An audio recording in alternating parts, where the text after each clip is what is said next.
What's going on, traders? This week we have a couple things on the docket for the week. The first thing is we have the CPI data being released. We also have the PPI data being released, and we have the FOMC meeting that's going to be making the decision as far as interest rate hikes go. We also have a lot of sentiment around what the Fed is expected to be doing with the rates. Are they going to be raising rates, lowering rates, or pausing rates? So in this video, what we're going to jump into is we're going to jump into all of that. We're going to look at economic data. We're going to look at the charts. We're going to look at some technical analysis, and we're going to talk about earnings. So if that's interesting for you guys, make sure to smash that like button, subscribe to the channel. We do these videos every single Monday night, give you guys a quick update as to what's going on with the market, what you guys should be considering, and how you guys should be preparing for the upcoming week. So let's go ahead and jump right on into it. The first thing we want to talk about is some of the key economic data that's been going on, or that's going to be going on this week. So on Monday, we actually didn't have too much going on.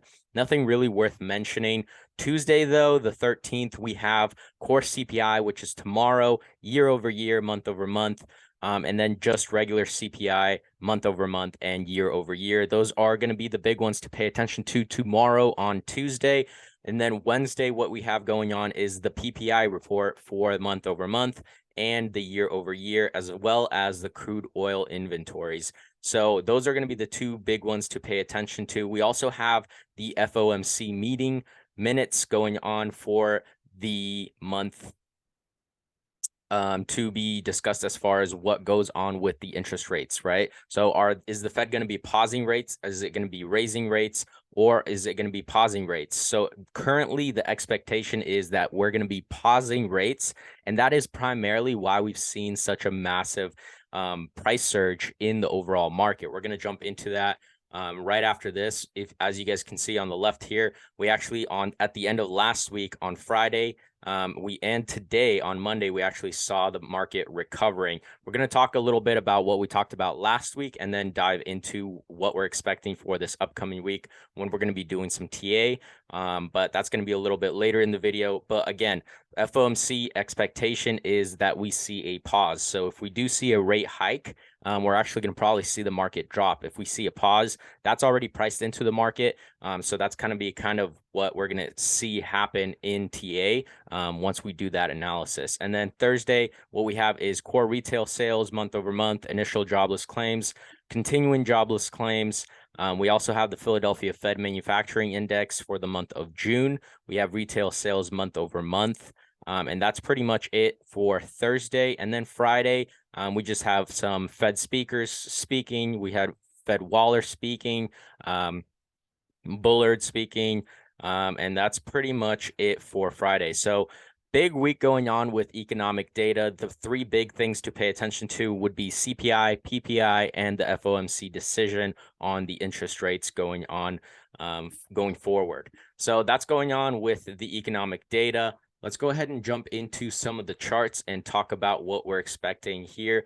We're going to take a look at Oracle. We actually had earnings released for that at the end of the market or market close today. So that's why we ended up seeing a spike here.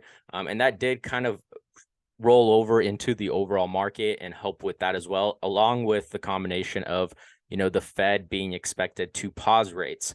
So last week we were right over here at the top. Let's go ahead and zoom in a little bit. That way you guys have a bit of a clearer perspective. Grab the drawing tool. And I'll link the video to last week's video in the description, as well as a link somewhere right over here that way you guys can click on it and check out what we talked about. But last week we were right over here at the top of this +2 standard deviation. We were absolutely overbought, and we were seeing that convergence happening on the MACD.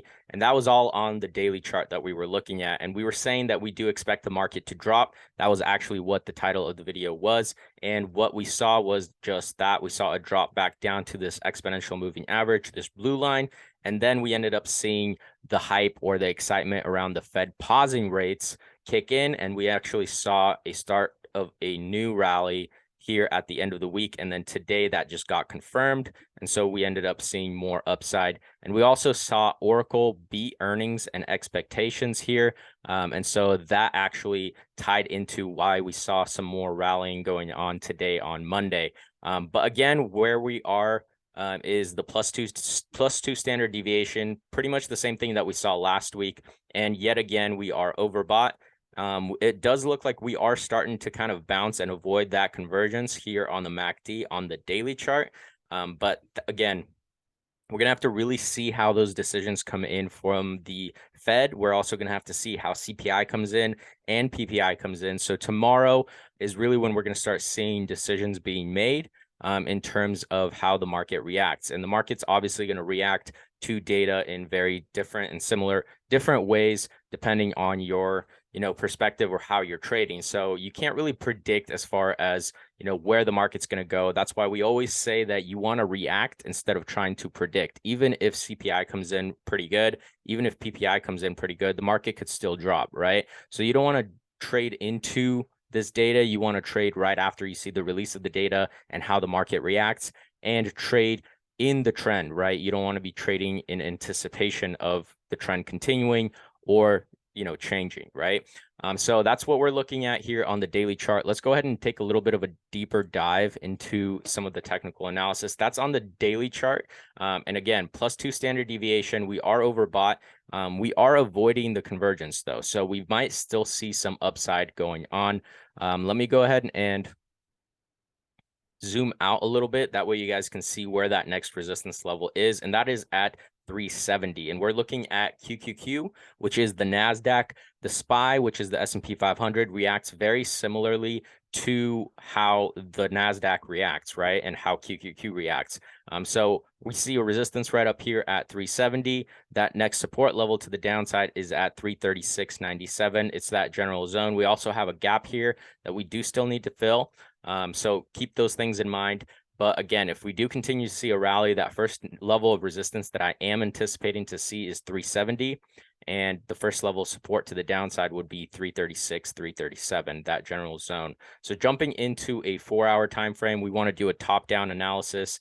I'm jumping into a 4-hour. We are overbought here, and it looks like we are starting to find some resistance. So again, depending on how CPI and PPI comes in, we're going to want to be prepared for that reaction to that. So looking at CPI, we have an expectation of 0.2%, and the previous was 0.4%, and that's month over month. And then year over year was 4.1, previous was 4.9, right? So we want to come in at that level or better, right? We don't want to come in worse than that. And that's how we do continue to see a rally. If it comes in worse than that, then we're probably going to see a pullback happening. Same thing with PPI, looking at these numbers, month over month, negative 0.1% is what's expected. 0.2 was previous. And then year over year, 1.5% is what's expected. 2.3% was previous.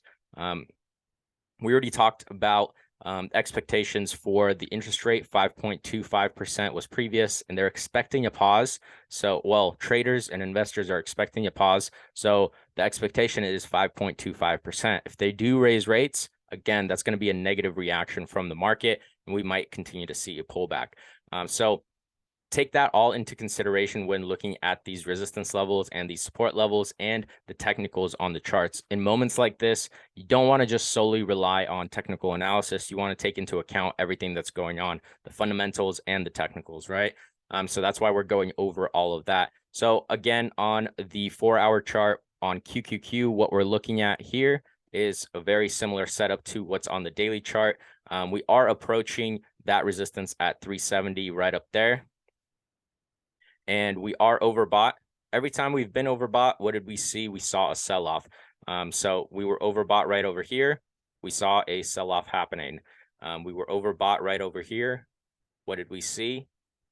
We saw a sell-off happening.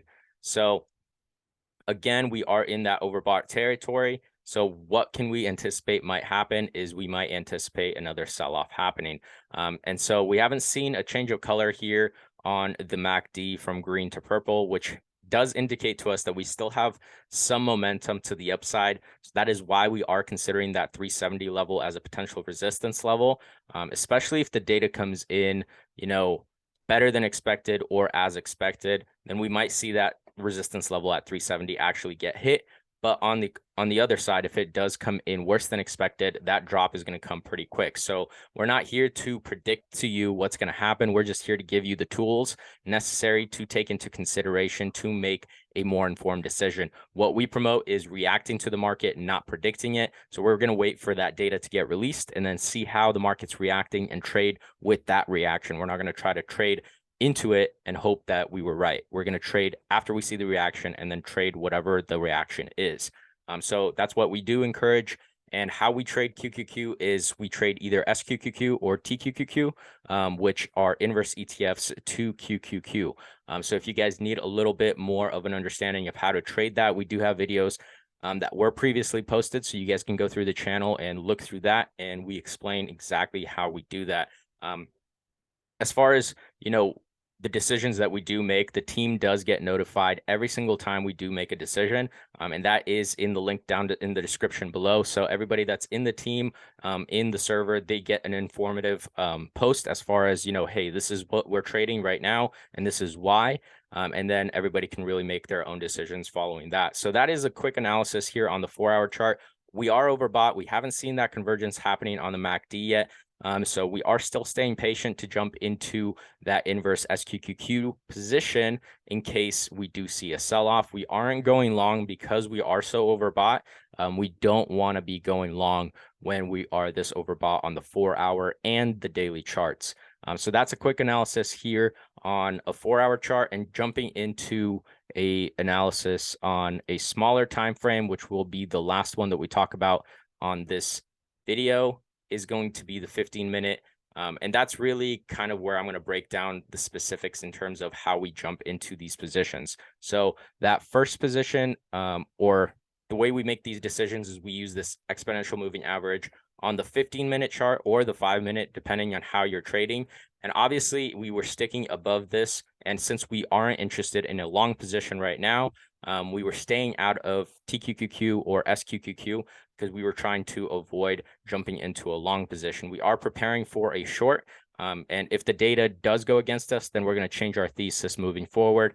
But in terms of waiting for CPI and PPI to come out and the Fed decision as far as interest rate hikes go, we're just staying patient until we see all of that being released. And then afterwards, we will adjust our thesis in terms of what we believe is going to be happening in the future. But for now, until the decision happens, we are staying out of this QQQ market. We are staying out of SQQQ, TQQQ. We are trading some other stocks that the team does get to know about, but we are doing an analysis on this just for the overall perspective of the overall market.